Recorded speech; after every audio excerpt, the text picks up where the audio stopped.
पंडित नवल किशोर शर्मा राजकीय स्नातकोत्तर महाविद्यालय दौसा के बीकॉम पार्ट सेकंड के सभी विद्यार्थियों का इस वीडियो क्लास में मैं एक बार स्वागत करता हूं। विद्यार्थियों, जैसा कि आपको ध्यान है, मैं पिछले वीडियो में आपको नियोजन के बारे में बता रहा था कि नियोजन क्या होता है, प्लानिंग क्या होता है, और हमने प्लानिंग की विशेषताएं जानी थी कि what are the main characteristics of planning, कि प्लानिंग या नियोजन की विशेषताएं क्या है। तो हमने पिछले वीडियो के माध्यम से ये जानने का प्रयास किया था कि नियोजन क्या होता है, नियोजन की परिभाषाएं जानी थी और नियोजन के अर्थ के साथ साथ नियोजन की विशेषताओं पर भी गौर फरमाया था।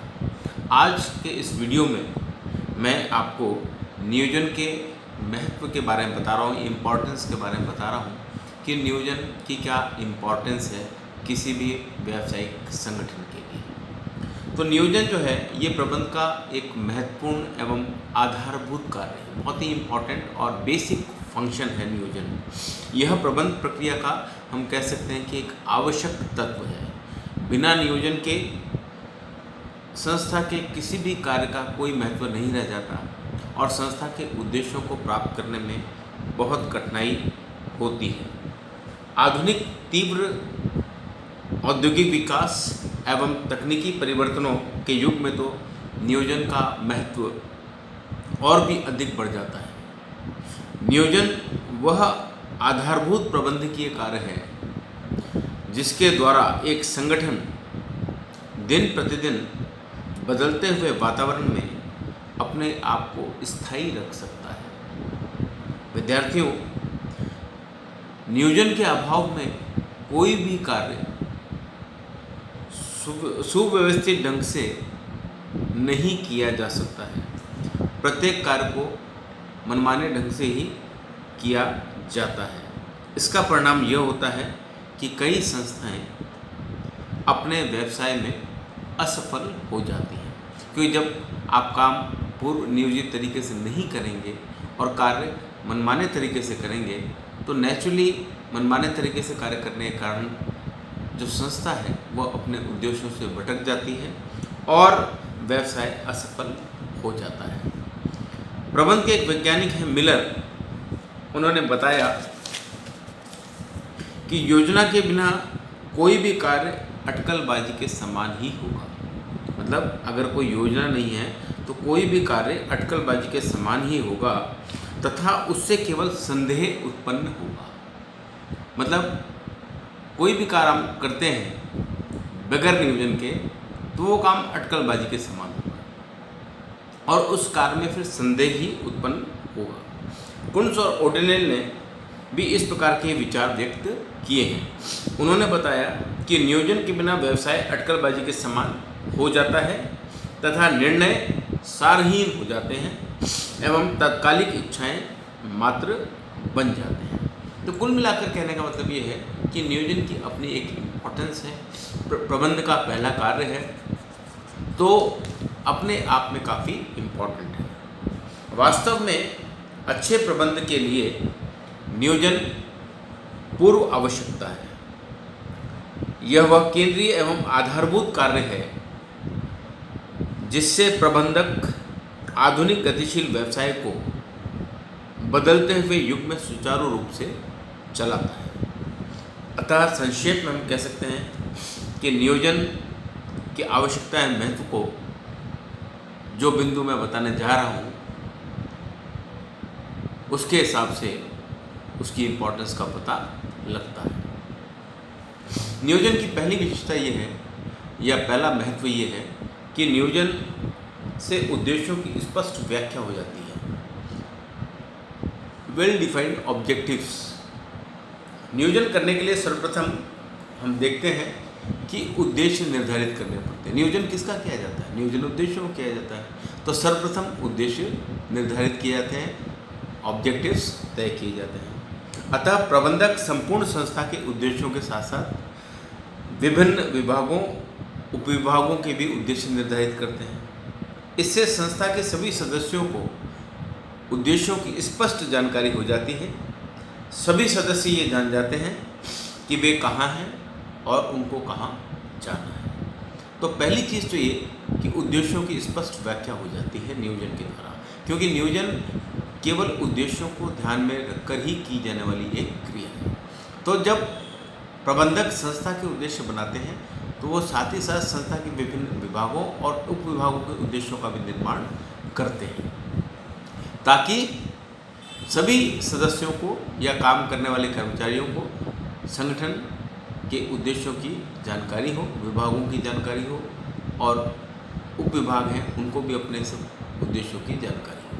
तो सबसे बड़ा फायदा ये है कि संगठन में कार्य करने वाले प्रत्येक व्यक्ति को संगठन के विभागों के, उप विभागों के उद्देश्यों की जानकारी हो जाती है। दूसरा, उद्देश्यों की प्राप्ति में सहायक। अब उद्देश्यों का निर्माण कर देना ही पर्याप्त नहीं होता है। वास्तव में नियोजन कब सफल होगा? जब उद्देश्यों की प्राप्ति होगी। अब उद्देश्यों की प्राप्ति कैसे हो, उसके लिए नियोजन प्रक्रिया है कि नियोजन वह प्रक्रिया है जो उन क्रियाओं एवं कार्यपथों मतलब कोर्स ऑफ एक्शन को निर्धारित करती है जिससे कि संस्था के उद्देश्यों को प्राप्त किया जा सके।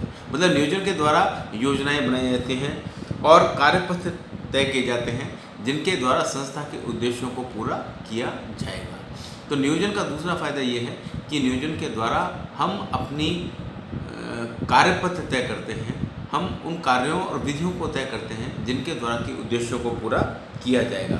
अतः नियोजन से उन विवेकपूर्ण विधियों एवं कार्यपथों को निर्धारित किया जाता है जिनसे संस्था के सदस्यों को भटकने से बचाया जा सकता है, फलतः उद्देश्यों की प्राप्ति होती है। तो ये नियोजन का दूसरा फायदा था। तीसरा है अनिश्चितता में कमी। नियोजन जो है ये जो भविष्य में होने वाली अनिश्चितताएं हैं उसमें कमी लाता है। चूँकि नियोजन में वातावरण का अध्ययन किया जाता है और भावी घटनाओं और जोखिमों का अनुमान लगाया जाता है।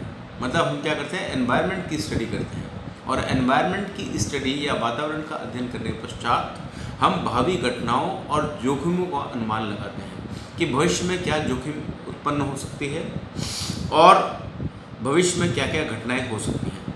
फलतः व्यवसाय की जो अनिश्चितताएं हैं उनको हम कम कर सकते हैं, अनसर्टेनिटीज़ को कम कर सकते हैं, क्योंकि जब हम भविष्य में क्या होने जा रहा है उसको देखते हैं और भविष्य की घटनाओं का पूर्वानुमान लगाते हैं, भविष्य की जोखिम का पूर्वानुमान लगाते हैं, तो हमको जोखिम के बारे में जानकारी हो जाती है कि जोखिम भविष्य में क्या क्या है और हम उसी हिसाब से अपना प्लानिंग कर सकते हैं। तो हम अनिश्चितताओं को समाप्त तो नहीं कर सकते हैं, कोई भी आदमी ये नहीं कह सकता कि हम भविष्य को ध्यान में रखकर हम योजनाएं बना रहे हैं तो हमारी अनिश्चितता नहीं होगी। अनिश्चितता तो रहेगी क्योंकि भविष्य अनसर्टेन है, केवल हम पूर्वानुमान लगा रहे हैं। लेकिन हाँ, कुछ हद तक अनिश्चितताओं को कम किया जा सकता है। चौथा फायदा नियोजन का ये है कि परिवर्तनों के लिए तैयारी। परिवर्तन हम कह सकते हैं कि एक वो चीज़ है जो सदैव पाई जाती है। परिवर्तन सदैव जीवन में आते रहते हैं। व्यवसाय भी अछूता नहीं है परिवर्तनों से, आए दिन रोज़मर्रा में परिवर्तन होते हैं। तो जब रोज़ परिवर्तन होंगे, जब रोज़ का काम हो जाएगा तो परिवर्तनों के तैयार रहना ही पड़ेगा। जो संगठन परिवर्तनों के लिए तैयार नहीं है, जिसने भविष्य में होने वाले परिवर्तनों को नहीं देखा या भाप नहीं पाया और उसके हिसाब से अपनी तैयारी नहीं करी, वो संगठन फेल हो जाएगा। तो नियोजन में क्या क्या आता है कि भविष्य का अनुमान लगाया जाता है, भविष्य में क्या क्या चेंजेस हो सकते हैं, क्या क्या परिवर्तन आ सकते हैं, उनकी बात की जाती है। तो हम उचित नीतियाँ और व्यूह रचनाएँ बनाकर भावी परिवर्तनों से लाभ उठाने की तैयारी कर सकते हैं। हू से एक प्रबंध वैज्ञानिक हुए, उन्होंने कहा कि नियोजन परिवर्तनों का सामना करने की योग्यता में सुधार करता है। मतलब नियोजन क्या करता है कि परिवर्तनों का सामना करने की योग्यता में, एबिलिटी में सुधार लाता है। इसी प्रकार से एक फायदा नियोजन का ये है कि अवसरों का लाभ उठाया जा सकता है। जैसा मैंने बताया कि business is a game of risk. Business में जोखिम पग पग पर है और जोखिम की बात हमने भी की कि हम नियोजन के द्वारा भविष्य की जोखिम का अनुमान लगा लेते हैं और अनिश्चितताओं में कमी कर सकते हैं। लेकिन जोखिम के साथ साथ हम क्या करते हैं, जब भविष्य का कोई पूर्वानुमान लगाते हैं तो हम अवसरों को भी देख लेते हैं कि भविष्य में क्या अवसर उत्पन्न हो सकते हैं। तो जब हम अवसरों का अनुमान लगा लेते हैं कि भविष्य में हमारे सामने क्या अपॉर्चुनिटीज़ होंगी, क्या अवसर होंगे, तो उन अवसरों का हम फ़ायदा उठा सकते हैं प्रॉपर नियोजन के द्वारा, प्रॉपर प्लानिंग के द्वारा। कि अगर हम प्रॉपर प्लानिंग कर लें, अगर हमें ऐसा लगता है कि भविष्य में ये अवसर उपलब्ध हो सकता है, तो प्रॉपर प्लानिंग के द्वारा उसका फ़ायदा उठाया जा सकता है। एक फ़ायदा ये है संसाधनों के सदुपयोग का, कि जो हमारे संसाधन हैं, जो रिसोर्सेज हैं, व्यवसाय के रिसोर्सेज जो हैं, उनका भी फ़ायदा उठाया जा सकता है। नियोजन का महत्व और लाभ इस कारण भी है कि यह संस्था के जो सीमित संसाधन होते हैं, उनका सदुपयोग करने में सहायता करता है। प्रसिद्ध विद्वानी मॉर्स के अनुसार नियोजन संस्था के उद्देश्यों की पूर्ति हेतु उपलब्ध संसाधनों के समुचित आवंटन का साधन है। मतलब ये कि संसाधन सीमित हैं और उन सीमित संसाधनों का जो भी व्यक्ति फ़ायदा उठा लेगा वो जीत जाएगा। तो सीमित संसाधनों का फ़ायदा उठाने के लिए नियोजन करना पड़ता है, ताकि जो भी संसाधन मौजूद हो उन्हीं का फ़ायदा उठाकर अपने व्यवसाय का विकास और विस्तार किया जा सके। इसी प्रकार से एक फ़ायदा ये है नियोजन का कि इससे मितव्ययता को प्रोत्साहन मिलता है। मतलब नियोजन से सभी कार्य व्यवस्थित ढंग से पूरे होते हैं, फलतः कार्य में दोहराव नहीं होता और अपव्यय रुकता है। मतलब सारे काम सिस्टमेटिक तरीके से होते हैं। जब काम सिस्टमेटिक तरीके से होंगे तो नेचुरली कार्यों में दोहराव की स्थिति नहीं होगी, और जब दोहराव नहीं होगा तो चीज़ों का अपव्यय नहीं होगा, साधनों का अपव्यय नहीं होगा। अंततः संस्था में मितव्ययता को प्रोत्साहन मिलता है, इकोनॉमी को प्रोत्साहन मिलता है। नियोजन का एक फ़ायदा ये भी है कि संस्था की प्रतिस्पर्धी क्षमता में वृद्धि होती है।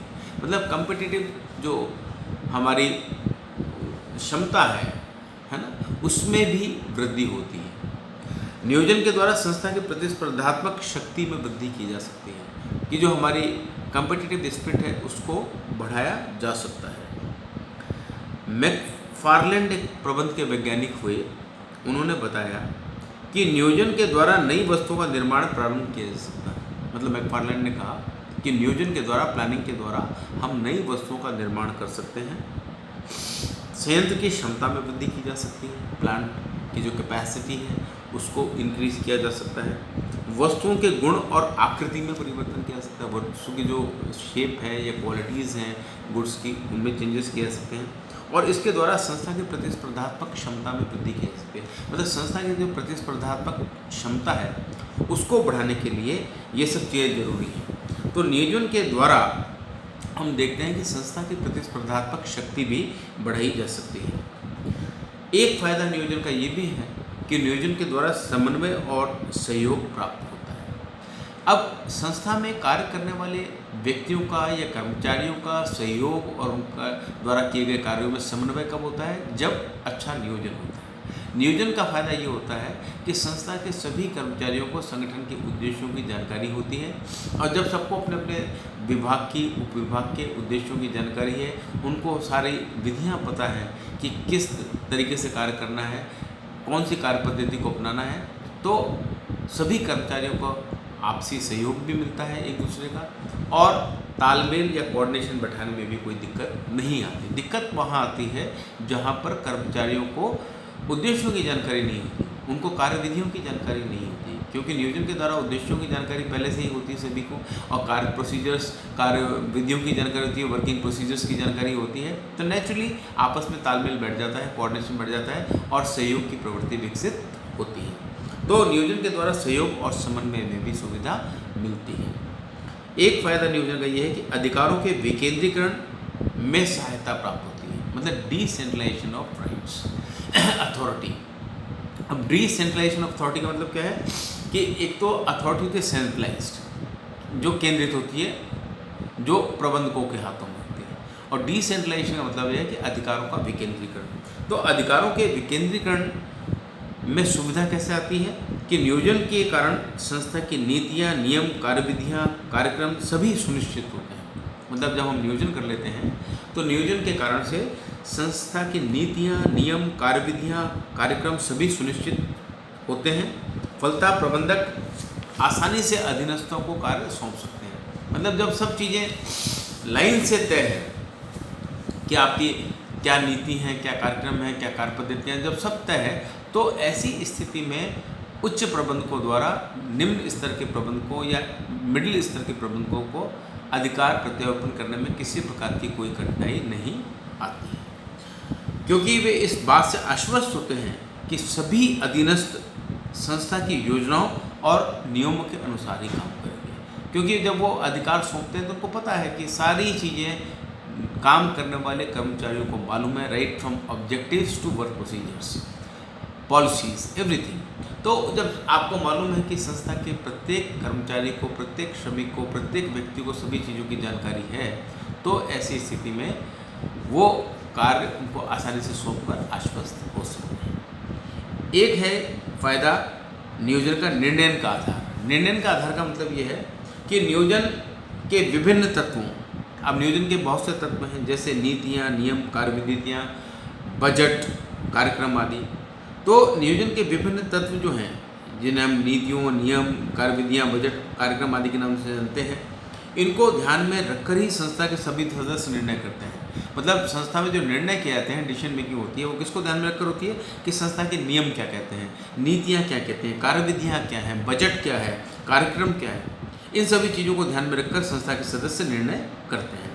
अतः संस्था के सभी सदस्य बिना किसी भेदभाव के एक समान निर्णय करते हैं। मतलब कोई भेदभाव नहीं होता निर्णयों में, समान प्रकार के निर्णय होते हैं। इस प्रकार स्पष्ट है कि नियोजन संस्था में निर्णय के ठोस आधार का कार्य करते हैं। मतलब जो निर्णय का आधार है वो नियोजन ही होता है, क्योंकि नियोजन में हम नियम, नीतियाँ, कार्यविधियाँ, बजट, कार्यक्रम आदि तय करते हैं और इन्हीं चीज़ों के ऊपर आपके निर्णय आधारित होते हैं। तो निर्णय का आधार हम कह सकते हैं कि नियोजन होता है। नियोजन का एक फायदा ये भी है कि उतावले निर्णयों पर रोक लगती है, हेस्टी डिसीजंस पर रोक लगती है। मतलब निर्णय किसी भी प्रबंधक के द्वारा लिया जाने वाला एक आवश्यक कार्य है, बगैर निर्णय के तो कोई काम होगा ही नहीं।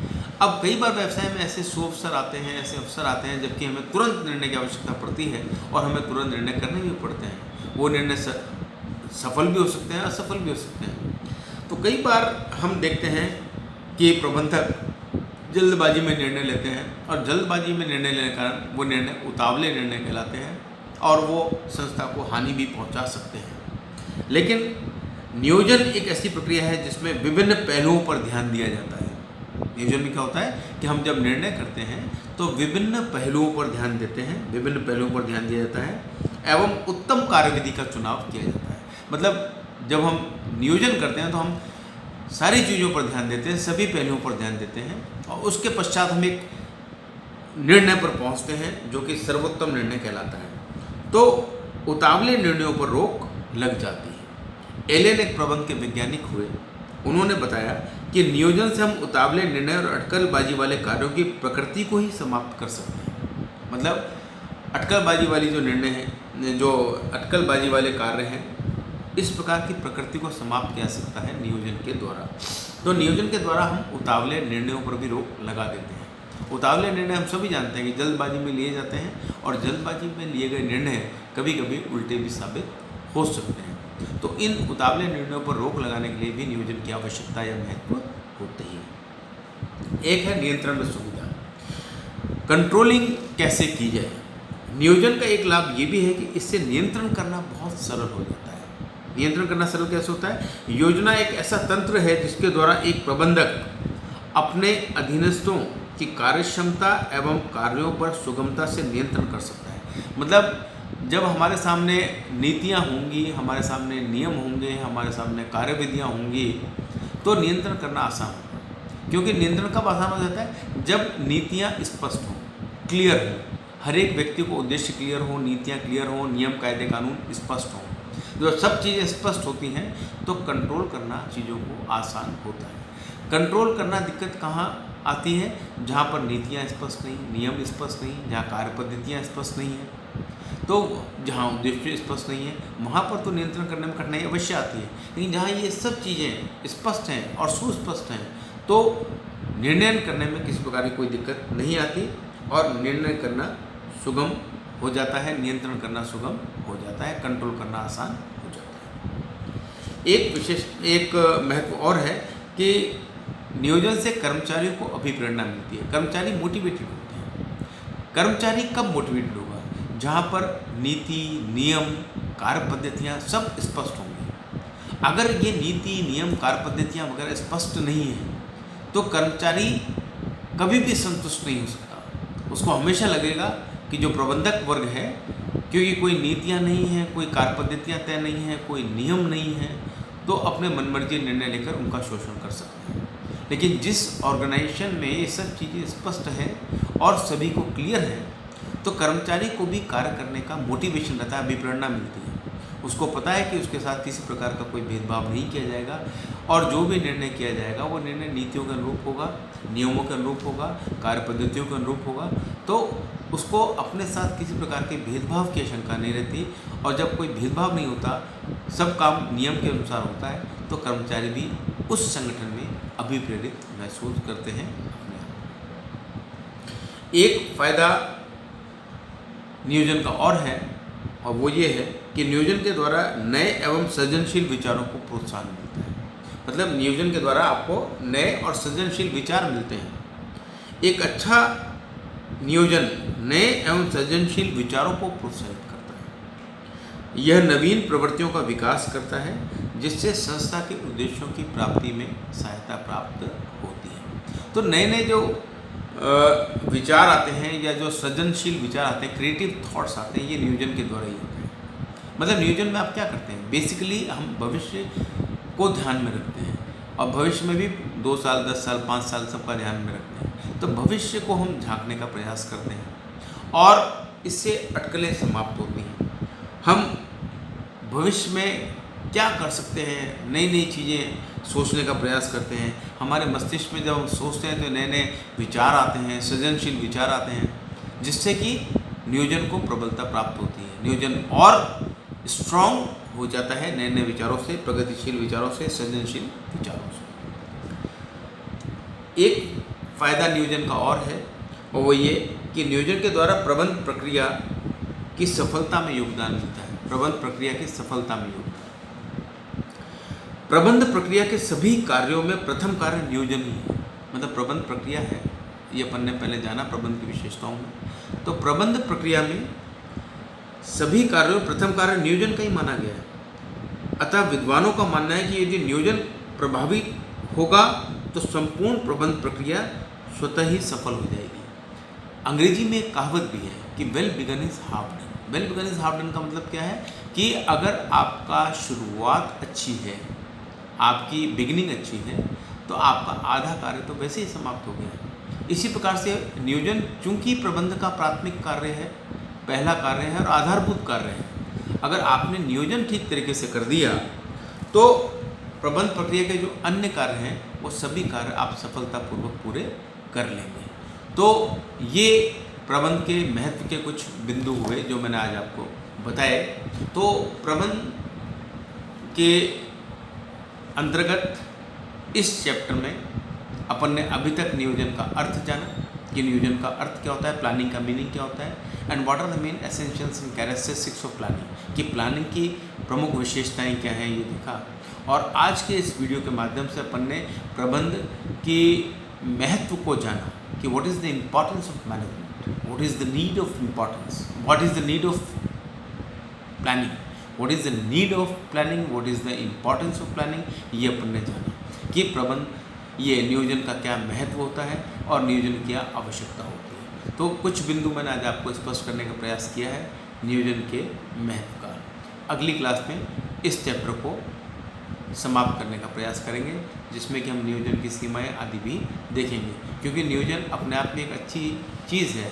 नियोजन के बगैर काम चल नहीं सकता है, लेकिन फिर भी नियोजन की अपनी कुछ सीमाएं भी होती हैं कि नियोजन हमें उन्हीं सीमाओं के भीतर रखकर किया जाना पड़ता है। तो नियोजन की लिमिटेशंस क्या हैं, what are the main limitations of नियोजन या प्लानिंग, उसको हम नेक्स्ट वीडियो क्लास के माध्यम से पढ़ेंगे। तो उम्मीद करता हूँ कि नियोजन का महत्व आपको समझ में आ गया होगा।